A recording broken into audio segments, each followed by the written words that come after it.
அனைவருக்கும் வணக்கம். இன்னைக்கான அரசியல் அப்டேட்டில் நாம் பார்க்க போகிற ரொம்ப முக்கியமான ஒரு பரபரப்பான தகவல் என்ன அப்படின்னு பார்த்தீங்கன்னா, ஒரு மனிதனினுடைய ஈகோ உலக போரையே தூண்டக்கூடிய அபாயத்தை ஏற்படுத்தியிருக்கிறது அப்படின்னும், இஸ்ரேலால் வந்த சிக்கலுக்கு ட்ரம்ப் போடக்கூடிய பலியான பிளான் அப்படிங்கிறத மிகப்பெரிய அளவில் உலகளாவிய மக்கள் மத்தியில் அரசியல் வட்டாரத்தில் மிகப்பெரிய அளவில் பரபரப்பையும் அதிர்ச்சியையும் கிளப்பியிருக்கிறது அப்படின்னு தான் சொல்லணும். இதனுடைய பின்னணி விளக்கம் என்ன அப்படிங்கிறத பற்றியும், இதை தொடர்ந்து இன்னும் பரபரப்பான அரசியல் அப்டேட்ஸை பற்றியும் தொடர்ந்து நீங்கள் தெரிந்து பலன் பெற வீடியோவை ஸ்கிப் பண்ணாமல் கடைசி வரைக்கும் பாருங்கள். வீடியோக்குள்ளே புகிறதுக்கு முன்னாடி இது வரைக்கும் நீங்கள் நம்ம சேனலை சப்ஸ்கிரைப் பண்ணலை அப்படின்னா உடனே சப்ஸ்கிரைப் பண்ணிக்கோங்க. அப்படியே பக்கத்தில் இருக்கக்கூடிய நோட்டிஃபிகேஷனுக்கான பில் பட்டனையும் ப்ரெஸ் பண்ணிக்கோங்க. சரி நேர்களே, வாங்க வீடியோக்குள்ளே போகலாம். ஈரான் மீது தற்போது சிறிய அளவிலான தாக்குதல்களை நடத்துவதை விட அடுத்த சில நாட்கள் கழித்து பெரிய அளவிலான திட்டங்களை வகுத்து அதன் பின் முறையான தாக்குதல்களை நடத்தலாம் அப்படின்னு இஸ்ரேல் பிரதமர் நெதன்யாகு அமெரிக்காவை அறிவுறுத்தி இருக்காராம். ஈரான் போர் விவகாரத்தை தொடக்கத்தில் இருந்தே இஸ்ரேல் மிக தவறாக கையாண்டு வந்துட்டு இருக்காங்க. முதல்ல பாலஸ்தீனம் மீது விடாம தாக்குதல் நடத்தி வந்துட்டு இருந்தது. கடந்த 2007 ஆண்டு முதல் பாலஸ்தீனத்தின் காசா பகுதி இஸ்ரேலிய இராணுவத்தின் கட்டுப்பாட்டில் இருந்து வந்துட்டு இருக்கு. இங்க இஸ்ரேல் தொடர்ந்து தாக்குதல் நடத்தி பாலஸ்தீனியர்களை கொன்று வந்துட்டு இருக்காங்க. இந்த கட்டுப்பாடுகளை எதிர்த்து ஹமாஸ் எனும் பாலஸ்தீன விடுதலை அமைப்பானது கடந்த ஆண்டு அக்டோபர் மாதம் 7ஆம் தேதி இஸ்ரேல் மீது ஏவுகணை தாக்குதலை நடத்தியிருந்தாங்க. இதுல 1500 இஸ்ரேலியர்கள் கொல்லப்பட்டிருந்தாங்க. இதற்கு உடனே இஸ்ரேல் பதிலடி கொடுத்திருந்தது. ஹமாஸை அழிப்பதை முதன்மையான நோக்கம் அப்படின்னு முழக்கமிட்டு இஸ்ரேல் போரை தொடங்கியிருந்தாங்க. போரில் இதுவரைக்கும் 38,000த்திற்கும் அதிகமான காசா மக்கள் கொல்லப்பட்டிருந்தாங்க. இது காசா மக்களுடைய மொத்த மக்கள் தொகையில் 1.7% இருக்கிறது. அதே போல் 3.7% மக்கள், அதாவது 86,000 பேர் போரால் படுகாயமடைந்திருந்தாங்க. இந்த போரில் ஹிஸ்புல்லா அமைப்பு பாலஸ்தீனத்திற்கு ஆதரவாக செயல்பட்டு வந்திருக்கிறது. அதாவது பாலஸ்தீனத்திற்காக எப்படி அந்நாட்டின் ஹமாஸ் போராடி வருகிறதோ அதே போல லெபனானில் இருந்து இயங்கி வரும் அமைப்பு தான் ஹிஸ்புல்லா. இது சுதந்திர பாலஸ்தீன கொள்கையை ஆதரித்து வந்துட்டு இருக்காங்க. அதனால ஹமாஸுடன் சேர்ந்து இஸ்ரேலுக்கு எதிராக செயல்பட்டு வந்துட்டு இருக்கு. இஸ்ரேலின் தொடர் தாக்குதல்கள் காரணமாக ஹிஸ்புல்லா அமைப்பின் கமாண்டர் புட் பலியாகியும் இருந்தார்.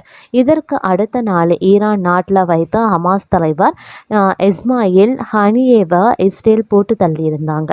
அதோடு கடந்த வருடம் ஏப்ரல் 1ஆம் தேதி சிரியாவில் இருக்கக்கூடிய ஈரான் தூதரகம் மீது இஸ்ரேல் தாக்குதல் நடத்தியிருந்தது. இஸ்ரேலிய படைகள் கடந்த சில மாதம் முன் சிரியா தலைநகர் டமாஸ்கஸ் மற்றும் சிரியா வடக்கு நகரமான அலெப்போவில் இருக்கக்கூடிய விமான நிலையங்கள் மீது நேரத்தில் ஏவுகணை தாக்குதல்களை இஸ்ரேல் நடத்தியிருந்தாங்க. அது மட்டும் இல்லாமல் இந்த விவகாரத்தை பொறுத்த வரைக்கும் பார்த்திங்க அப்படின்னா, எப்படி அந்த நாட்டினுடைய ஹமாஸ் போராடி வருகிறதோ அதே மாதிரி லெபனானில் இருந்து இயங்கி வரக்கூடிய அமைப்பு தான் ஹிஸ்புல்லா அப்படின்னு கூட சொல்லலாம். இந்த பாலஸ்தீனத்திற்கு ஆதரவாக செயல்பட்டு வந்துட்டுருக்காங்க ஹிஸ்புல்லா அமைப்பு. அதாவது பாலஸ்தீனத்திற்கு எப்படி அந்நாட்டின் ஹமாஸ் போராடி வருகிறதோ அதே மாதிரி லெபனானில் இருந்து இயங்கி வரக்கூடிய அமைப்பு தான் ஹிஸ்புல்லா. இது சுதந்திர பாலஸ்தீன கொள்கையை ஆதரித்தும் வந்துட்டுருக்காங்க.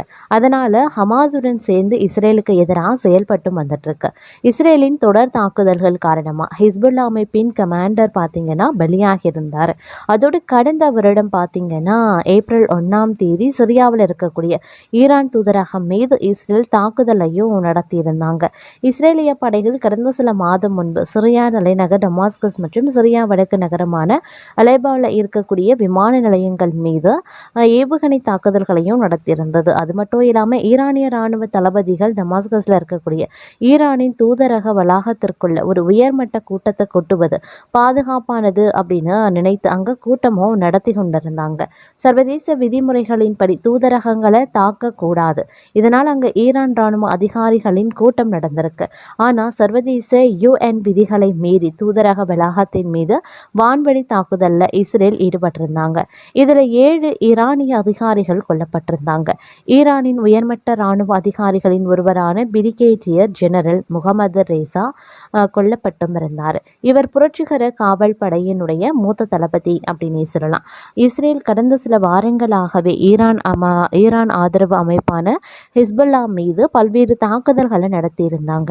கடந்த ஒரு மாதமாக ஹிஸ்புல்லா இயக்கத்தை கதிகலங்க வைத்து வந்துட்டுருக்கு இஸ்ரேல். சமீபத்தில் தான் பேஜர் தாக்குதலை நடத்தியும் இருந்தாங்க. அதை தொடர்ந்து ஹிஸ்புல்லா இயக்கத்தினர் இருக்கக்கூடிய பெய்ட்ரூட்டில் இஸ்ரேல் தொடர் ஏவுகணை தாக்குதல்களை வான்வெளி தாக்குதல்களை நடத்தி வந்திருந்தாங்க. இப்படிப்பட்ட நிலையில் லெபனானில் இருக்கக்கூடிய ஹிஸ்புல்லா இயக்கத்தின் தலைவர் ஹசன் நஸ்ரல்லா கடந்த சில வாரங்களுக்கு முன் கொலை செய்யப்பட்டிருந்தார். அவரது பதுங்கக்கூடிய குறிவைத்து இஸ்ரேல் நடத்திய வான்வெளி தாக்குதலில் ஹசன் நஸ்ரல்லா கொலை செய்யப்பட்டிருந்தார். இந்த தாக்குதல் எல்லாவற்றுக்கும் தான் தற்போது ஈரான் பதிலடி கொடுத்திருந்தாங்க. இஸ்ரேல் ஈரான் இடையில் பயங்கரமான போர் மூண்டிருக்கிறதுங்க. இத்தனை நாள் இரண்டு நாடுகளுக்கு இடையில் புகைச்சல் இருந்து வந்த நிலையில் தற்போது இஸ்ரேல் மீது ஈரான் ஏவுகணை தாக்குதலையும் நடத்தியிருக்காங்க. இப்படிப்பட்ட நிலையில தான் ஈரான் மீது தற்போது சிறிய அளவிலான தாக்குதல்களை நடத்துவதை விட அடுத்த சில நாட்கள் கழித்து பெரிய அளவிலான திட்டங்களை வகுத்து அதன் பின் முறையான தாக்குதல்களை நடத்தலாம் அப்படின்னு இஸ்ரேல் பிரதமர் நெதன்யாகுவை அமெரிக்கா வலியுறுத்தி இருக்கிறதும் குறிப்பிடத்தக்க ஒரு விஷயம் அப்படின்னே கூட சொல்லலாம். இஸ்ரேல் விருப்பத்தின்படியே அமெரிக்க கடற்படையின் USS அபிரஹாம் லிங்கன் என்ற விமானம் தாங்கி போர்க்கப்பல் மத்திய கிழக்கு நோக்கி புறப்பட உத்தரவிடப்பட்டிருந்தது. ஈரான் மீது அமெரிக்கா எப்போது வேண்டுமானாலும் தாக்குதல் நடத்தலாம் அப்படின்னு கூறப்படும் நிலையில் அமெரிக்காவின் இந்த முடிவு கவனத்தை பெற்றிருக்கிறது. அமெரிக்கா ஈரானிடையே நிலையில கடும் பதட்டங்களுக்கு பதிலளிக்கும் விதமாக எடுக்கப்பட்ட இந்த நடவடிக்கை மத்திய கிழக்கில் புதிய கவலைகளை எழுப்பியிருந்தது. அணுசக்தி மூலமா இயங்கும் இந்த சூப்பர் கெரியர் அண்மையில் தென்சீன கடல்ல வழக்கமான பயிற்சிகளின் ஒரு பகுதியாக நேரடி துப்பாக்கி சூடு மற்றும் எரிபொருள் நிரப்பும் பயிற்சிகளை மேற்கொண்டிருந்தாங்க. இந்தோ பசிபிக் பகுதியில் இருந்து மத்திய கிழக்கு செல்ல இதற்கு ஒரு வாரம் ஆகும். USS அப்ரஹாம் லிங்கன் கப்பலில் FA-18E F சூப்பர் ஹெர்கண்டங்கள் EA-18G க்ளோலர்ஸ் மற்றும் இந்த மாதிரியான அதிநவீன விமானங்கள் கொண்ட ஏர்லிங் 9 பிரிவு இருந்திருக்கு. அர்லேபர்க் வகையைச் சேர்ந்த USS ஸ்ப்ரூவன்ஸ் மற்றும் USS மைக்கேல் ஆகிய வழிகாட்டப்பட்ட ஏவுகணை தகர்ப்பு கப்பல்களும் இந்த குழுவில் அடங்கும் அப்படின்னு சொல்லலாம். இந்த குழுவில் அணுசக்தி நீர்மூழ்கி கப்பல் USS பிராங்கி பீட்டர்சன் ஜூனியர் இடம்பெறுகிறது. மேலும் USS ரூஸ்வெல் என்ற அர்லோபர்க் ஏவுகணை தகர்ப்பு கப்பல் பெர்சியின் வளைகுடாவில் ஏற்கனவே நிலைநிறுத்தப்பட்டிருக்கிறது. இதற்கெல்லாம் காரணம் நெதன்யாகுடைய ஈகோ தான். முதல்ல அவர் இந்த போரை உள்நாட்டில் தனது ஆட்சி நீடிக்க சாதகமாக பார்க்கிறாரு. தனக்கு எதிராக அரசியல் சூழல் ஏற்படாமல் இருக்க வேண்டும் அப்படின்னு பார்த்தும் கொள்கிறாரு. ஈகோ காரணமாக இஸ்ரேலை மட்டும் இல்லாமல் உலக நாடுகளையே போருக்குள் இழக்க தொடங்கி இருக்காரு. நெதன்யாகு நினைத்தது இருந்தால் அமைதி பேச்சுவார்த்தைகளை நடத்தி இருக்கலாம். ஆனால் அதை அவர் செய்யலை. ஒரு நாடு போரில் ஈடுபட்டால் அந்நாடு தலைவருக்கே இது சாதகமாகவே இருக்கும். அப்படித்தான் நெதன்யாகு இந்த போரை தனக்கு சாதகமாக பயன்படுத்தி வருகிறாரு அப்படின்னு கூட சொல்லலாங்க.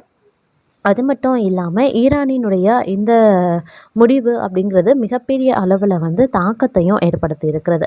ஈரானில் நிலவக்கூடிய பொருளாதார நெருக்கடி மற்றும் விலைவாசி உயர்வுக்கு எதிராக தொடங்கிய மக்கள் போராட்டம் தற்போது அந்நாட்டு அரசுக்கு எதிரான தீவிர கிளர்ச்சியாக உருவெடுத்திருக்கிறது.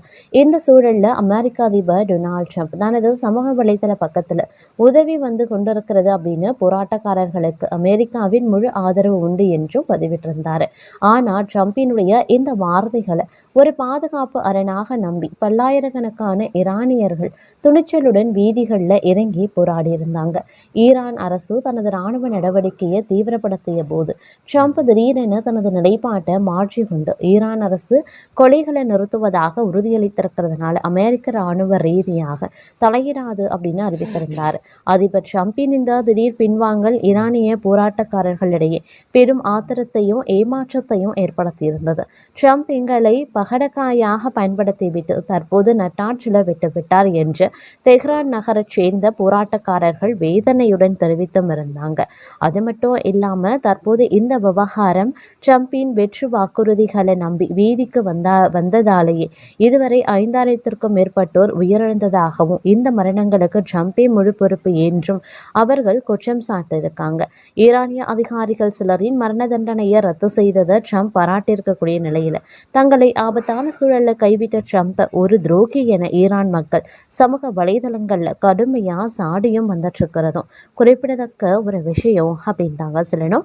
வியூவர்ஸ், இந்த பதிவை பற்றின உங்களுடைய தனிப்பட்ட கருத்துக்களை மறக்காம கமெண்ட் பாக்ஸில் தெரியப்படுத்துங்க. இது போன்ற பரபரப்பான அரசியல் அப்டேட்ஸ் உடனுக்குடன் தெரிந்து கொள்ள நம்ம சேனலை மறக்காம சப்ஸ்கிரைப் பண்ணிக்கோங்க.